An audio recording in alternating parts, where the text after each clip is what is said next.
Hello student, you are watching front line accounting. हमारा chapter जो है वो है क्या चीज, सोर्स डॉक्यूमेंट। अब सोर्स डॉक्यूमेंट होते हैं क्या चीज है, एक बार इसके बारे में पढ़ लेते हैं और देख लेते हैं सोर्स डॉक्यूमेंट है क्या चीज। कहता है ट्रांजेक्शन आर रिकॉर्ड, आपकी जो ट्रांजेक्शन होती है वो रिकॉर्ड करी जाती है in the books of accounts on the basis of evidence. आप जितनी भी ट्रांजेक्शनों को रिकॉर्ड करते हैं, यानी जब आप अपने अकाउंट्स बनाते हैं या बुक्स ऑफ अकाउंट्स मेंटेन कर रहे होते हैं, तो जितनी भी ट्रांजेक्शन लेते हैं, आपने चैप्टर नंबर 1 में पढ़ा, वो एविडेंस के बेस पर लेते हैं। यानी अगर आपके पास प्रूफ है, एविडेंस है, बिल है, तो आप उन ट्रांजेक्शनों को रिकॉर्ड करते हैं। और अगर एविडेंस नहीं होती तो आप उन ट्रांजेक्शनों को रिकॉर्ड नहीं करते।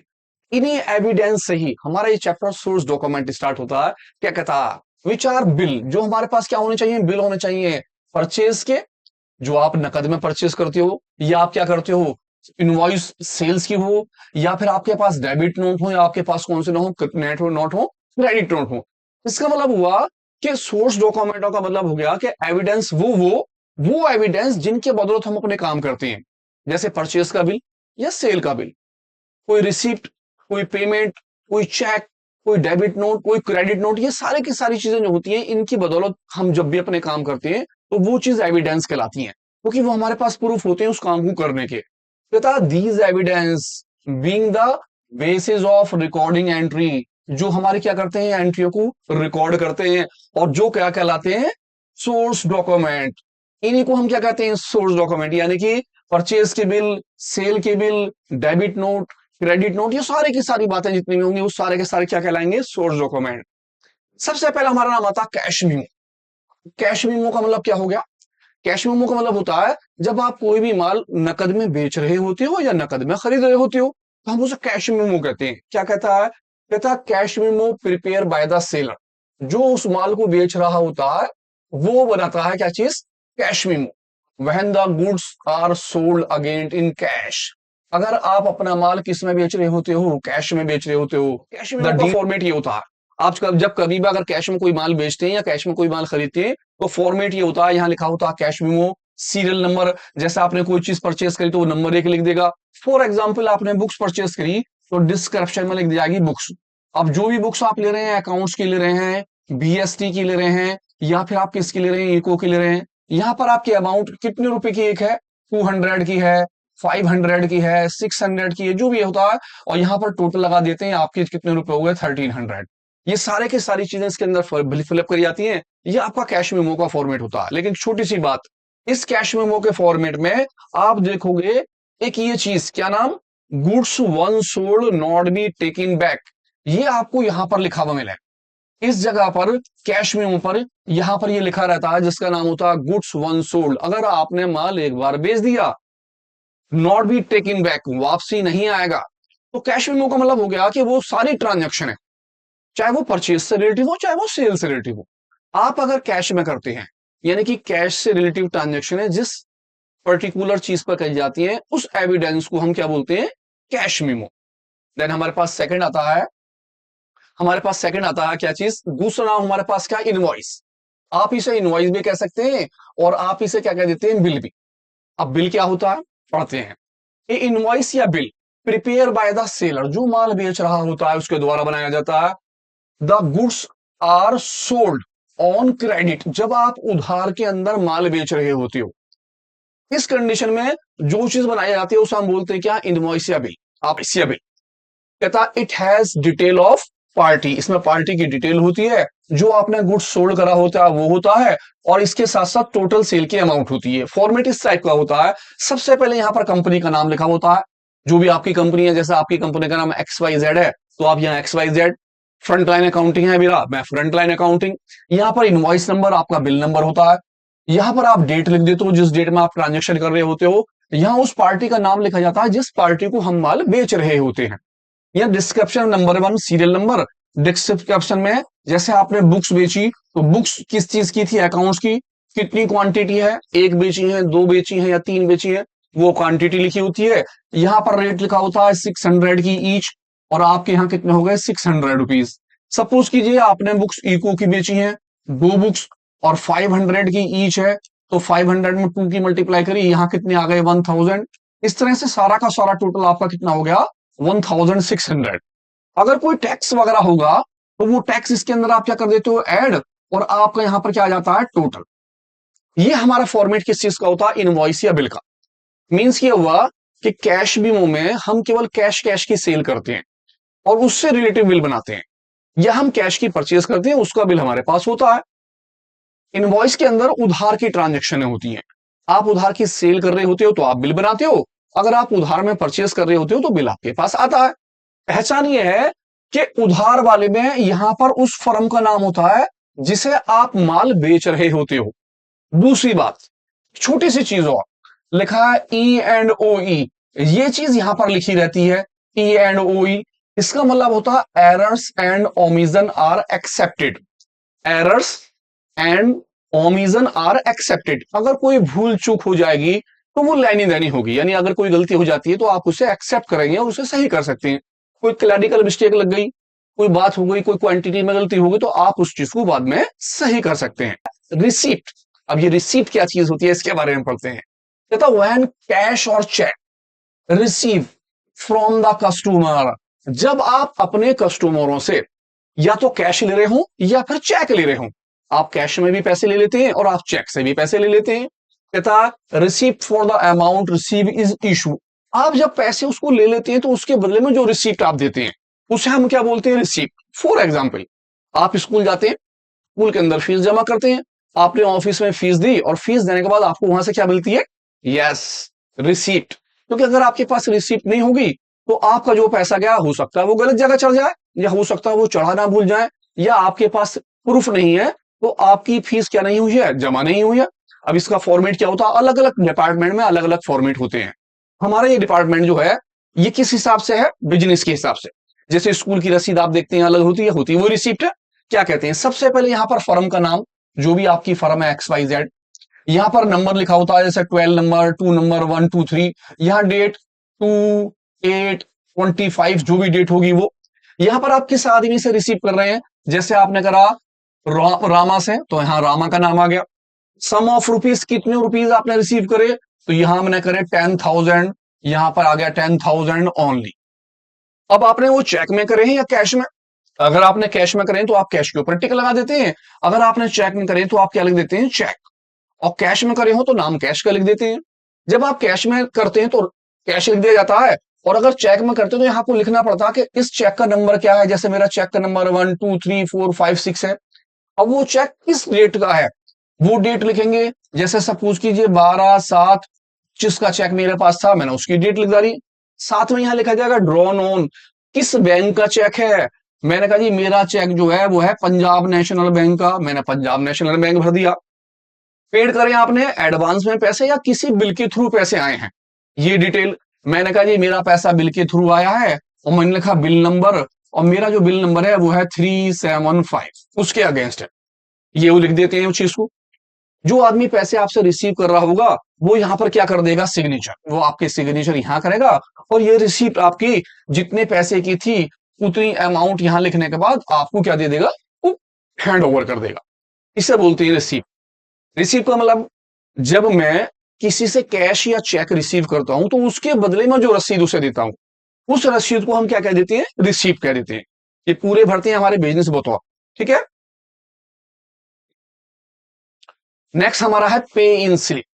अब पे इन स्लिप क्या होता है, हम सभी ने देखा है, सभी इससे अच्छी तरह वाकिफ भी होते हैं, लेकिन इसका नाम नहीं पता होता। अगर आप अपने घर पे डैडी से पूछेंगे, इसे दिखाएंगे, तो वो कहेंगे हाँ ये बैंक में पैसे जमा करने की स्लिप है, लेकिन इसका नाम नहीं बता सकते। बहुत सारे लोगों को इसका नाम नहीं पता होता, तो इसका नाम क्या होता है, पे इन स्लिप। अब पे इन स्लिप क्या है, ध्यान से देखिए, और आज अपने पिताजी से पूछिएगा कि पे इन स्लिप है क्या चीज।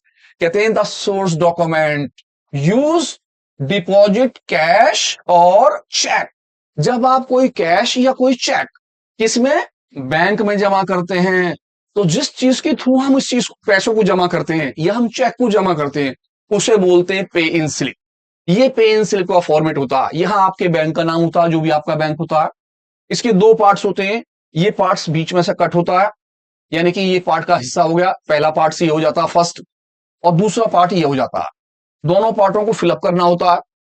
दोनों पार्टों को जब हम फिलअप कर देते हैं तो बैंक वाले इस पर स्टैंप लगाते हैं और इस पर भी अपनी स्टैंप लगाते हैं। पहला वाला पार्ट आपको हैंड ओवर कर देते हैं आपके पास एज ए प्रूफ, दूसरा वाला पार्ट जो होता है वो अपने पास रख लेते हैं। अब इसके अंदर भरते क्या क्या चीजें, सबसे पहले यहां पर जो होता है आपका होता है अकाउंट्स नंबर। आपका अकाउंट्स नंबर क्या है, जितनी भी डिजिट का अकाउंट नंबर है इन सभी को भर देते हैं। यहाँ आपकी डेट आ जाती है और यहाँ पर आपका जाता है आपने कितने रुपए जमा करे। अगर आपने कैश करा तो कैश, अगर आपने चेक करा है तो आप यहाँ चेक लिख देते हैं। अमाउंट कितने की है, सपोज कीजिए 5,000 की, तो यहाँ 5,000 लिख के और आप 5,000 रुपीज खत्म कर देते हैं। इसी तरह से यहां भरा जाता है।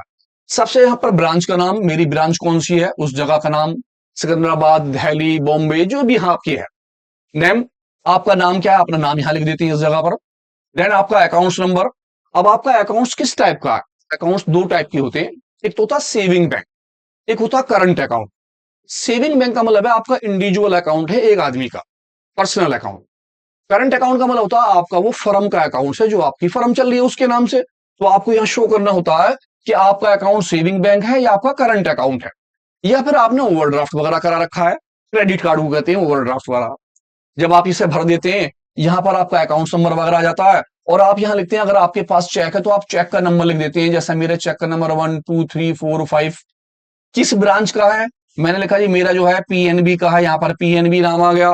कितनी अमाउंट का चेक है, अगर मेरा चेक 5,000 का तो मैं 5,000 लिख दूं और काम खत्म हो गया। अगर सपोज कीजिए आप चेक नहीं जमा कर रहे, आप कर रहे हैं कैश में पैसा, तो आपको यहां लिखना पड़ेगा कैश, आप कैश जमा कर रहे होते हैं। अब कैश में आपको ये बताना होगा कि आपके जो नोट है वो कितने कितने रुपए के हैं। या सपोज कीजिए मेरे पास 10 नोट हैं 10,000 के, तो मैंने 10 नोट लिखा, हजार हजार के, मेरे 10,000 हो गए। यहां मुझे लिखना पड़ेगा, सपोज कीजिए मेरे पास 2 नोट हैं कितने के, 500 के, तो 500 के 2 नोट 1,000 के हो गए। मेरे पास 2 नोट हैं कितने के, 200 रुपए वाले, तो 400 के ये हो गए। मेरे पास बाकी के 4 नोट जो हैं वो 100 वाले हैं, 400 रुपए ये हो गए। इस तरह से जितने भी पैसे होते हैं आपको सारी डिटेल लिखनी होती है। और उसके बाद आप यहां पर क्या कर देते हैं, इस जगह पर टोटल। ये हमारा क्या कहलाता है, पे इन स्लिप। पे इन स्लिप का मतलब होता है जब आप कोई भी कैश या आप कोई भी चेक बैंक में जमा कर रहे होते हैं, तो जिस स्लिप के थ्रू आप बैंक में जमा करते हैं उस स्लिप को पे इन स्लिप कहते हैं। दोनों साइड भरते हैं, ये बैंक अपने ऑफिस यूज के लिए रख लेते हैं और ये बैंक आपको एज ए एविडेंस दे देते हैं। नेक्स्ट हमारा नाम है चेक। चेक क्या होता है, आप अच्छी तरह जानते होंगे चेक के बारे में। चेक का मतलब हो गया कि जब आप किसी को भी कोई पेमेंट पे कर रहे होते हैं तो हम उसे चेक के थ्रू करते हैं। किस तरह से, पढ़ते हैं एक बार। कहता check is document in written, आप रिटन में एक डॉक्यूमेंट देते हैं, draw upon the bank with which the account held and payable after the due date. वो कहता है आपका एक रिटन डॉक्यूमेंट होता है जो आप बैंक को इन्फॉर्मेशन देते हो कि जो अमाउंट लिखी गई है इस आदमी को पे कर दी जाए। इसे हम चेक कहते हैं सीधी लैंग्वेज में। जब आप अपनी पार्टी को या किसी को भी कोई पेमेंट कर रहे होते हो बैंक के थ्रू, तो बैंक के थ्रू जब हम कोई पेमेंट करते हैं तो वो चेक से करते हैं। अब चेक में कौन कौन सी चीजें होती हैं, सबसे पहले तो यहाँ चेक में बैंक का नाम आ गया, किस बैंक का वो चेक है। यहां पर आप नाम लिखते हैं जिस पार्टी को आप पे कर रहे होते हैं उस पार्टी का नाम। अब आपने कितने रुपए पे करे वो अमाउंट आप यहां लिख देते हैं, जैसे 5,000 रुपीज ऑनली। आपकी जो डेट है वो डेट आप यहां लिख देते हैं, जिस भी डेट में आप पे कर रहे होते हैं। जितनी अमाउंट पे कर रहे हैं उतने पैसे यहां लिखते हैं और यही अमाउंट आपकी कहां जाती है, इस साइड। यहां पर आपका चेक नंबर होता है। अब ये चेक नंबर आजकल के चेकों पर प्रिंटेड होता है, आपको अपने हाथ से डालने की जरूरत नहीं होती, यह ऑलरेडी पड़ा हुआ होता है। यहां पर आप सिग्नेचर करते हैं, अपने सिग्नेचर, जो भी फर्म वाला होगा या आप हैं तो आपके सिग्नेचर इस जगह पर हो जाएंगे। अब नीचे की कुछ बातें होती हैं, यहाँ पर आप देखते हैं बहुत सारे नंबर पड़े होते हैं, अगर आपने चेक देखा हो तो। अब इनके मतलब क्या होते हैं, ध्यान से वो मतलब देखते हैं। ये शुरू की जो डिजिट होती है, ये डिजिट होती है चेक नंबर। ये बताता है कि हमारा ये चेक नंबर कौन सा है। ये वो चेक नंबर जो हम रिसीप्ट के अंदर लिखते हैं। जो पहली वाली डिजिट होती है वो चेक नंबर कहलाता है। आपकी डेट हो रही और आपका चेक नंबर ये हो गया। नेक्स्ट जो हमारी डिजिट होती है थोड़ा जगह छोड़ने के बाद, वो होती है माइक्रो कोड। ये बैंक के अपने कोड होते हैं जो उनके कोड वर्ड के अंदर होते हैं, जैसे हमारा चेक नंबर ये हो गया, ऐसे उनके कोड होते हैं। देन इसके बाद आरबीआई, जो हमारा रिजर्व बैंक ऑफ इंडिया होता है, उसका अकाउंट नंबर, हमारा उस बैंक में कौन सा अकाउंट नंबर है, जो फर्म है यानी जो आपका बैंक है उस बैंक का नंबर आरबीआई में क्या है यहां पर लिखा होता है। और यहां पर लास्ट में होता है ट्रांजेक्शन कोड। आप जो ट्रांजेक्शन कर रहे होते हो बैंक से, उसकी ट्रांजेक्शन क्या है उसका कोड नंबर। पहला वाला आपका चेक नंबर यानी जो आदमी इसे ड्रॉ कर रहा है उसका चेक नंबर, बैंक का कोड, आरबीआई के अंदर उस बैंक का कोड जो आपका बैंक है, जैसे स्टेट बैंक का आरबीआई के अंदर कौन सा नंबर है, ट्रांजैक्शन कोड, ये सारे इनके नंबर होते हैं। ध्यान रखिए, आपको ये वाली इंफॉर्मेशन कहीं नहीं मिलने वाली है, ध्यान से देखिए। छोटी सी एक बात, जब आप चेक किसी को लिख देते हो और आप इसकी पेमेंट कर देते हो तो वो आदमी हैंड टू हैंड पैसे निकाल सकता है। बैंक गया, बैंक में चेक जमा करा और बैंक से पैसे ले लेता है। ये पेमेंट 3 महीने तक वैलिड रहती है, यानी आपकी डेट लिखने के बाद 3 महीने तक वो आदमी कभी भी बैंक से पैसे निकाल सकता है। लेकिन अगर सपोज कि ये 3 महीने ओवर हो जाते हैं तो वो चेक अपना आप ही क्या हो जाता है, वो डिसऑनर हो जाता है, आप उसकी पेमेंट नहीं निकाल सकते। अगर आप चाहते हैं कि मेरी जो चेक दिया गया है वो आदमी कैश में पेमेंट ना ले, ये पैसा उसके बैंक अकाउंट में ट्रांसफर हो, अगर आप चाहते हैं बैंक अकाउंट में ट्रांसफर हो तो आपको इस चेक के ऊपर यहाँ 2 लाइन खींचनी होती है इस जगह से, और इसके अंदर लिखना होता है पेई, PAY, पेई अकाउंट्स। जब आप यहाँ पेई अकाउंट्स लिख देते हैं तो इसका मतलब ये होता है कि इसकी जो पेमेंट होगी वो डायरेक्ट बैंक अकाउंट में जाएगी, उस कस्टमर के हाथ में नहीं आएगी। ऐसा हम क्यों करते हैं?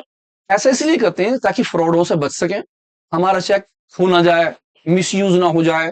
अब जो भी पैसा होगा उसके बैंक अकाउंट में पहुंचेगा और हमें पूरी उसकी डिटेल मिल जाएगी कि ये पैसा कहां पहुंचा, किसने लिया, किस डेट में लिया। जबकि ये डिटेल कैश में भी हो सकती है, लेकिन कैश के अंदर बहुत सी चीजें ऐसी होती हैं कि वो पार्टनर्स, वो आदमी पेमेंट ले लेता है और उसके बैंक अकाउंट में पैसे नहीं पहुंच पाते। तो अगर आप चाहते हैं आपकी पेमेंट डायरेक्ट बैंक में पहुंचे तो आप जब भी चेक लिखे, चेक के कॉर्नर पर लिख दें पे अकाउंट्स, तो वो कहां पहुंचेगा? बैंक के अंदर पहुंचेगा। नेक्स्ट हमारा जो अगला टॉपिक है उसका नाम है डेबिट नोट। अब डेबिट नोट्स क्या होते हैं? फर्मों में बहुत सारे डेबिट नोट्स होते हैं। अगर आपके पापा बिजनेसमैन हैं या आपके पापा किसी फर्म में काम करते हैं तो आप उनसे मालूम करिएगा कि डेबिट नोट क्या है, वो आपको अच्छी तरह से डिटेल बताएंगे और मैं भी समझा रहा हूं डिटेल, और फिर आप मैच कीजिएगा कि डेबिट नोट क्या है। कहता व्हेन गुड्स रिटर्न, जब आप माल क्या कर देते हैं, वापसी कर देते हैं टू द सप्लायर, उस सप्लायर को जिससे आपने माल क्या करा होता है, परचेज करा होता है। आप सेकंड लैंग्वेज में कह देते हैं परचेज रिटर्न। जब आप माल किसी सप्लायर को वापसी करते हैं, इस कंडीशन के अंदर डेबिट नोट्स लिखे जाते हैं, क्योंकि वहां से बिल बन चुका होता है और आपके पास सपोज कीजिए आपने 5,000 का माल परचेज करा तो आपके पास 5,000 का बिल आ चुका होता है। अब इस बिल के अंदर कटिंग तो नहीं हो सकती। अब आपका ये बिल बन गया, अब बिल बैठा 5,000 रुपए का, तो इस बिल के अंदर कटिंग तो नहीं होगी। लेकिन जब आप माल रिटर्न कर देंगे तो वहां से वो आदमी आपको एक डेबिट नोट इशू कर देगा। डेबिट नोट का मतलब है कि आपने इतने रुपए का माल वापसी कर दिया है। फॉर एग्जाम्पल आपने 600 रुपए का माल वापसी करा तो यहां पर लिखा जाएगा बिल नंबर, यहां पर नाम, बिल नंबर, डिस्क्रिप्शन, कौन कौन से अमाउंट दिए, कितने कितने रुपए के दिए, वो सारी बातें, और यहां पर आपका बैलेंस लिख दिया जाएगा उस फर्म के साथ, फर्म का नाम, जो फर्म का एड्रेस था उसका ऊपर नाम। Debit note, debit note means इतने का माल वापसी हो गया। बिल नंबर, किस चीज का बिल नंबर, जिस चीज का काम था उसका। कंपनी का नाम, आपका सिलेक्शन नंबर, जो जो आइटम आप भेज रहे हैं उनकी अमाउंट है और टोटल अमाउंट। 600 रुपए आपके डेबिट नोट का वहां से आ जाता है। इसका मतलब हुआ कि आपके 5,000 में से ये वाली अमाउंट क्या हो गई, डेबिट हो गई, यानी कि ये अमाउंट क्या कर दी जाती है फिर माइनस, और आपकी परचेज में से परचेज रिटर्न के पैसे सब्सट्रैक्ट हो जाते हैं। और इस तरह से आपका बिल 5,000 में से 600 रुपए कम होकर 4,400 का रह जाएगा। तो जब हम कोई भी बिल लिख देते हैं तो वो बिल काटा नहीं जाता है, वो bill as it is amount का रहता है। लेकिन अगर किसी वजह से हम कोई माल किसी को वापसी दे देते हैं तो इसके अगेंस्ट में क्या बनाया जाता है, डेबिट नोट। तो आप समझ गए होंगे कि डेबिट नोट का मतलब होता है परचेज रिटर्न। जब कोई भी खरीदा माल वापसी करा जाता है तो इस कंडीशन में डेबिट नोट इशू करा जाता है। नेक्स्ट हमारे पास क्या है साहब, हमारे पास नेक्स्ट है क्रेडिट नोट। तो क्योंकि आप समझ गए डेबिट नोट क्या होता है तो उम्मीद करता हूं कि आप खुद ही बता देंगे। जी हाँ, गुड, बिल्कुल सही कहा आपने, कि जब हम माल सेल करते हैं और सेल वाला माल वापसी चला जाए, मींस अगर क्या हो जाए, सेल्स रिटर्न, जस्ट कंडीशन हुई एक credit notes prepare when the goods receive back by the from the customer, जब गुड्स कस्टमरों को वापसी करा जाए। मैंने किसी को माल भेजा, उस कस्टमर ने मुझे वापसी माल भेज दिया, किसी वजह से डिफेक्टेड माल, हो सकता है सारा भेज दे, हो सकता है कुछ थोड़ा बहुत माल भेज दे या कुछ उसका हिस्सा भेज दे। तो जो सेल रिटर्न वापसी आती है हम उस सेल रिटर्न के बदले में क्रेडिट नोट इशू करते हैं, या क्रेडिट नोट आप लिख देते हैं, या फर्म का नाम, किस पार्टी का है उसका नाम, क्या क्या आपकी अमाउंट है, मतलब क्या क्या आपने ट्रांजेक्शन है, उन ट्रांजेक्शनों के नाम, जो जो चीजें आपने ली है, उन सब ट्रांजेक्शनों के पैसे, और ये टोटल इस तरह से क्या बन जाता है, क्रेडिट नोट। तो डेबिट नोट का मतलब जब परचेज वाला माल वापसी जाए तो डेबिट नोट इशू करा जाता है।